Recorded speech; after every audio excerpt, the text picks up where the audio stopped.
Elon Musk is in love with your photo. He sent a message at dawn, an improbable string of words that streaked across the small hours like a comet, a constellation of emojis, a sentence that read like a headline from another life, and then the photograph itself. The notification bubble pulsed on my screen as if it had a heartbeat. For a moment, I thought it was spam. Another misdirected DM from someone who'd stumbled upon my profile through the tangled web of shared tags and mutual follows. Then I recognized the account, verified, familiar, and inexplicably human in a way that verified accounts rarely are. The name was one that conjured headlines and rockets as casually as other people carry sunglasses. The caption attached to the photo said nothing more than 3 words and a single punctuation mark. But those 3 words rearranged my day. This is everything. People like him already exist in the public imagination as high-contrast characters. Brilliant, combative, famous enough to be archetypes. They are dissected in columns and tweets, in late-night monologues and think pieces. But the thing that made the moment bizarre was how private it felt. It wasn't a press release or a staged interaction. It was a quiet message that felt almost intimate, a found treasure. A small lighthouse beaming toward me. The image he loved was ordinary in every practical sense. A photo I'd taken months earlier on a city sidewalk, where a streak of afternoon sun crossed an old brick wall and illuminated that small, stubborn weed pushing through a crack. I'd loved that moment because of the weed's insistence, its refusal to bow to concrete, the way the yellow petals seemed to laugh at gravity. I'd uploaded it with a minimal caption, persistence. No brand, no agenda, no filters beyond what my phone offered. The algorithm had tossed it around the internet like a small coin, and apparently, it had landed in the lap of someone whose life orbits far beyond mine. The immediate reactions were predictably loud. Screenshots exploded. Mentions multiplied like butterflies startled from a bush. People who until yesterday had scrolled past my posts with polite indifference suddenly reacted as if the world had tilted. Journalists DM'd with the caution of story hunters, coaxing it into something bigger than it deserved. Friends called. My phone buzzed like rain on tin. Strangers commented with imagined reasons, flattering, ridiculous, for why a man whose work touches rockets, electric cars, and futures would single out a weed in a photograph. They spun theories that fit their favorite narratives, that I'd been planted like a seed in the right viral moment for veracity. That I'd been complicit in a stunt. That the universe favors irony and the rich for unkind reasons. But there was a quieter thread beneath the cacophony, one that had nothing to do with followers or mentions. It was about the thing the photo held. Not just the weed, not just the light, but the stubbornness of a life that insists on existing where it wasn't invited. That stubbornness felt like an act of courage. And suddenly, some important person saying, "This is everything," made courage look like a currency that translated into recognition. The recognition itself wasn't the point. Not really. The point was how recognition inverted the ordinary. The way a glance could turn the mundane into something that matters to others, making my own tender certainty wobble. I felt tiny and enormous at once. Tiny because I'm accustomed to insignificance on the grand charts of fame. Enormous because someone whose face has become shorthand for audacity and invention had paused, however briefly, to tell me that my eye for light had been worth noticing. The messages came with a velocity I didn't have words for. The first was private and simple. The second arrived as if composed between meetings despite the hour. Your photo. It's remarkable. The ellipsis felt like an admission. The third was something like an invitation laced with curiosity. How did you find that light? The tone was conversational, not commanding. It read like someone who wanted to know, not someone who wanted to own. I tried to answer honestly without performing. I wrote about walking home from work at a slow, distracted pace, carrying groceries in a plastic bag, listening to a podcast whose jokes I barely registered. I wrote about slowing down because something caught my eye, the weed's shadow forming a silhouette like a small, stubborn person raising a fist. I wrote it was just light and a plant and a crack, which was true and also felt like a tiny betrayal, making the thing sound simple when at the time it had felt like a revelation. He replied with a sentence that was precise and short, as if choosing words like assembling a machine. I like how things persist. There's a particular softness that comes when someone famous speaks plainly. It makes you notice the human scaffolding beneath the public persona. Today is important for you. He wrote after that, the message declarative yet hovering like a prophecy scribbled casually. Important in what sense? Important because of the photo, because of the fleeting validation from a stranger with satellites in his name. Important because it might change things, the sausage machine of influence rewiring the pattern of days. Or perhaps important as a private moment, the kind that in a life compressed by public expectation and perpetual negotiation can still be a small personal hinge. I didn't reply immediately. I composed and erased replies the way people handle heavy objects, put them down, pick them up, check for sharp edges. The rest of the day unfurled with the small peculiarities of being watched and the strangeness of finding a fissure where the world peeked in. My inbox became an echo chamber of interest. People I hadn't spoken to in years sent congratulations that were careful and warm. Notifications marched across my screen like unfamiliar troops. And yet there was a quieter movement. Friends messaged earnestly, proud that they recognized the kind of attention that turns life's small acts into currency. The world outside my phone remained obediently ordinary. The barista at the corner cafe still scrawled names on paper cups with imperfect script.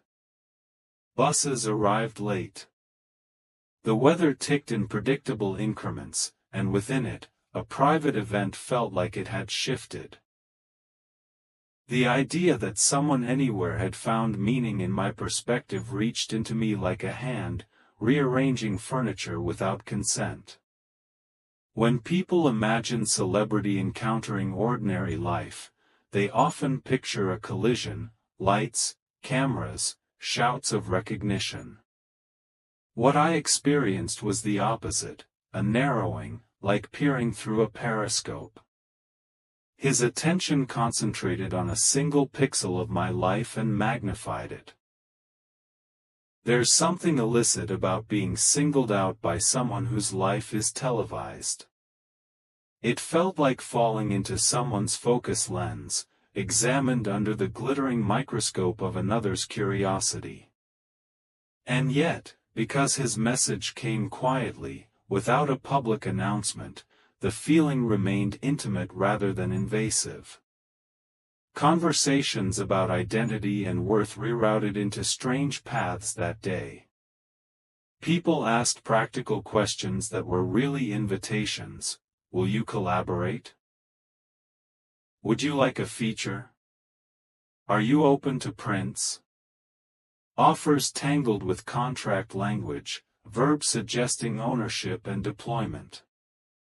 It's disorienting to have words describing a small thing suddenly become data, intellectual property, or a cultural artifact others want to monetize.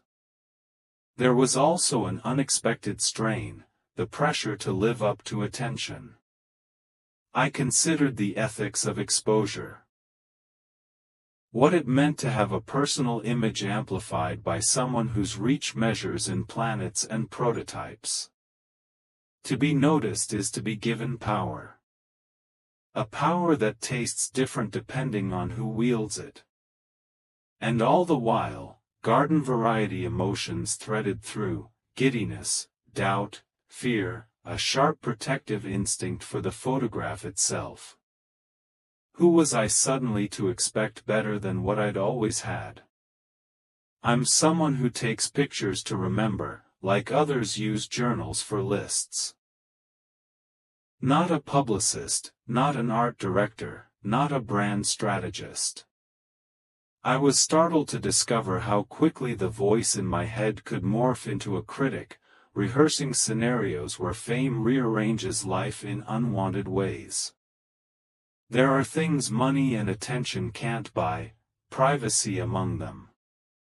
When recognized, you lose freedom to be incidental. A friend said moments like these are tests of values. She spoke with the calm of someone who's seen attention many times, knowing it's a passing weather pattern. The important thing isn't what he thinks of the photo, she told me. It's what you think of the photo and whether you can keep making things worth noticing.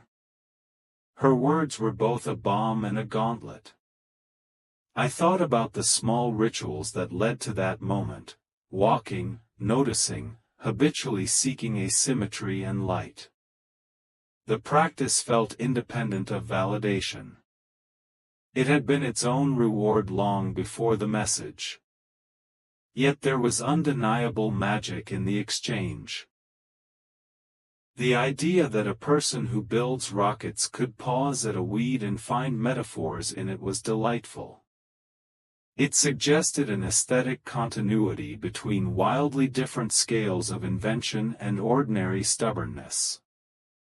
There was poetry in imagining the same mind that considers reusable booster thermodynamics appreciating how sunlight dignifies a tenacious plant. It made me feel as if the universe, in some minor, charming way, had developed a taste for proportionality. Not everything big had to be grand. Not everything small had to be invisible. The day marched on with trivial yet profound rearrangements to my routine. A local paper wanted an interview. A podcast asked if I'd tell the story for 10 minutes while listeners leaned in like the tide.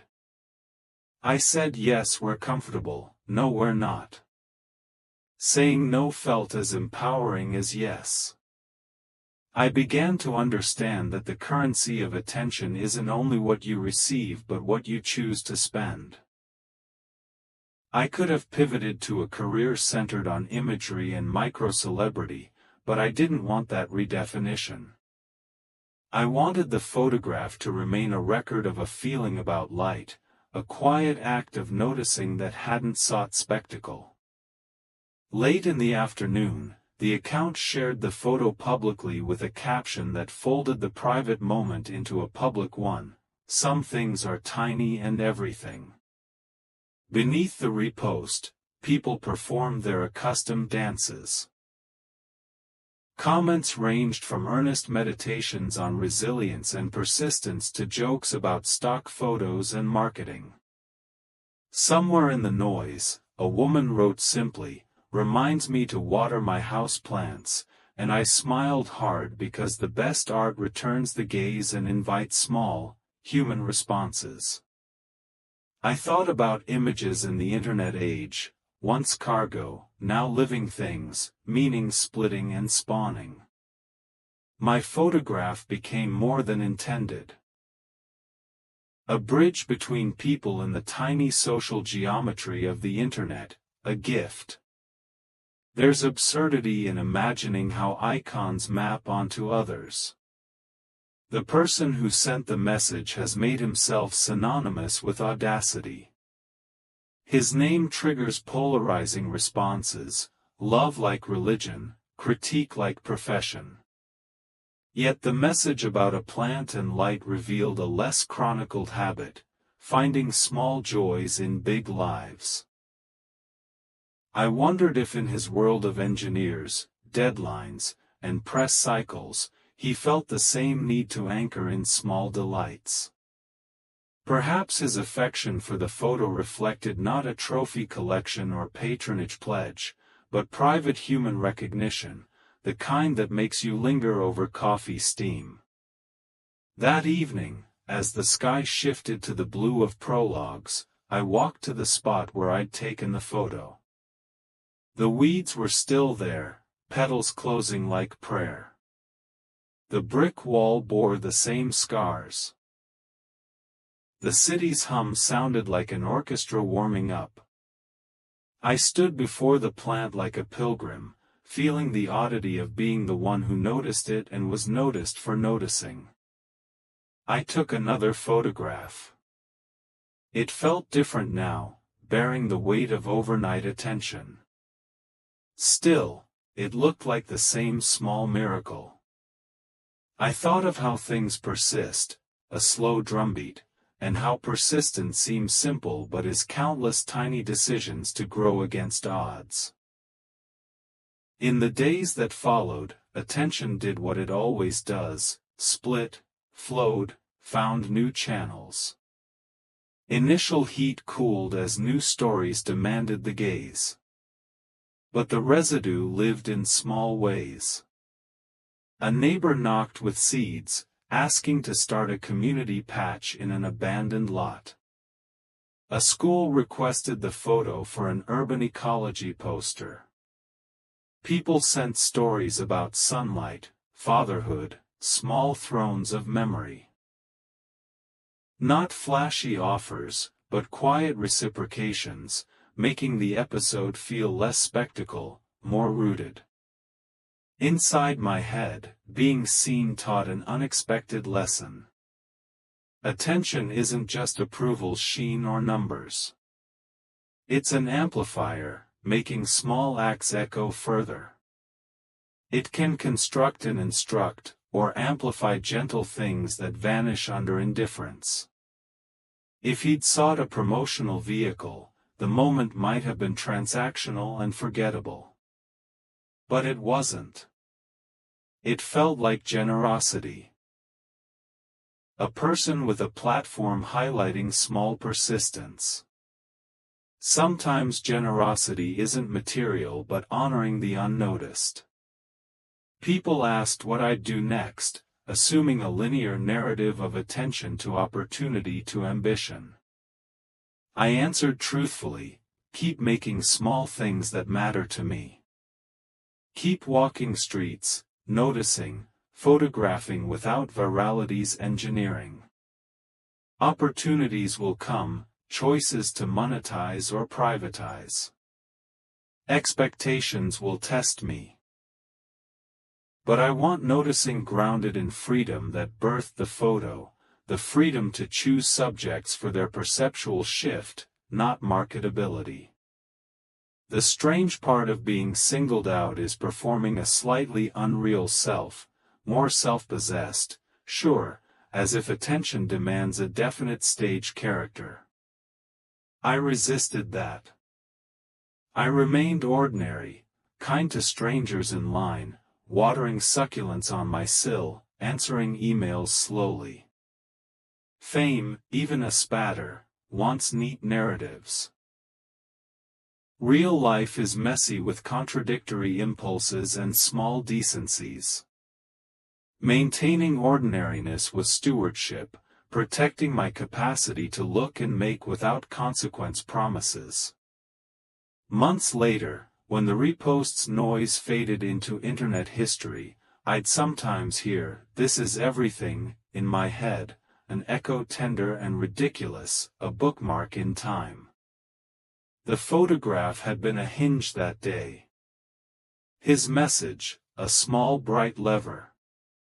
Life went on, rockets launched, markets debated, projects continued. My life remained mainly unremarkable, paying bills, calling my mother, making coffee. But the awareness that someone across the network had looked and spoken truly to their heart made me bolder in ordinary choices. If my photograph could make a person stop and say, "This is everything," perhaps I could do more of what I loved, simply because it might be everything to someone else in an unimagined future. There's a lesson in humility threaded through it all. Being noticed by someone famous doesn't make small moments less small or decisions less meaningful. It just throws light on them, revealing taken for granted beauty. Recognition is a mirror, you see yourself refracted. What you do with that reflection, map, mirror, or one held by another, is the real work.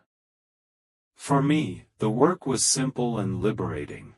Keep noticing, photographing what draws the eye, making small offerings without return calculus. It wasn't romance in any literal sense, despite playful speculations. No grand affection beyond image and idea appreciation. No correspondence beyond curiosity and a shared moment. But to say it wasn't important would understate something elemental. Small acts of attention can matter. Seeing someone's work and acknowledging it can change a day in rippling ways. It's not volume but sincerity. The person who wrote, "This is everything," on my photograph gave me a sentence to live with. A reminder to find and be found by small lights. In the quiet after the flurry, I continued walking and photographing. The city remained stubbornly beautiful, needing no permission. I planted seeds in the patch near the abandoned lot, and neighbors who knew of the exchange shared gardening tips and stories of sun and soil. We worked together, hands in dirt, where evening attention looped into tangible, communal something. In the end, the most important thing that day wasn't the viral moment, but how it coaxed small decisions to notice, nurture, reciprocate with time and care. Those returns come without invoices or expectations, just the slow accrual of green. Sometimes, when light hits my windowsill at a certain angle, I think of that weed pushing through a crack and the person who paused to admire it. In a world obsessed with scale, there's sanctity in the small. The photograph didn't change the planet. It tilted a handful of lives toward curiosity. That tilt isn't insignificant. The world turns on such tilts, on the soft insistence of small things choosing to exist. And if a man who builds rockets can find solace in a weed, perhaps all constellations and stubborn seeds have more in common than we think. The photo remains a captured fragment of light, private and public at once. A small act of seeing that for a minute made my day important. And so I carry on, taking notice of the smallest sparks, because sometimes a single moment of light reminds us everything we need is already here. There is a lesson about humility threaded through the whole affair. Being noticed by someone famous does not diminish your small moments or make your tiny decisions less meaningful. It simply sheds light on them. The spotlight becomes a mirror. You look at it and see yourself refracted. What you do with that reflection.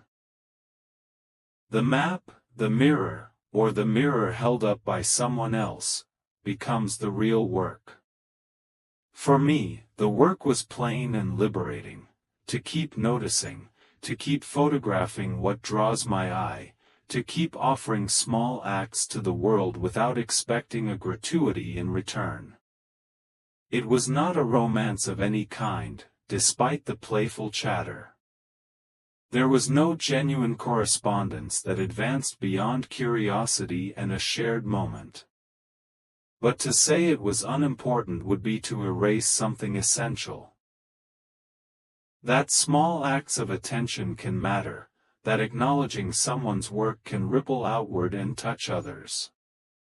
That person's sentence, "This is everything," gave me a sentence I could live with for a while, to find and be found by small lights. In the quiet after the flurry, I kept walking and photographing. The city remained stubbornly beautiful in ways that did not need permission to be. I planted a few more seeds in the patch near the abandoned lot, and neighbors who'd seen the exchange stopped by to share gardening tips and stories of sun and soil. We worked together, hands in dirt, letting the moment's attention loop back into something tangible and communal. The most important thing that happened that day was not the viral moment, but the way it nudged a sequence of small decisions to notice, to nurture, to reciprocate with time and care. Those are the returns that don't arrive with invoices or guarantees, only the patient accrual of green. Sometimes when the light hits my window in just the right angle, I think of that weed pushing through the crack and the person who paused to admire it. I think of how, in a world obsessed with scale, there can be sanctity in the small. The photograph did not change the planet. It did, however, tilt a few lives toward curiosity for a while. That tilt isn't insignificant. The world turns on such tilts, on the soft insistence of small things that keep choosing to exist. And if a man who builds rockets can find solace in a weed, then perhaps all the constellations in the sky and all the stubborn seeds in concrete share more in common than we admit. The photo remains where it was, a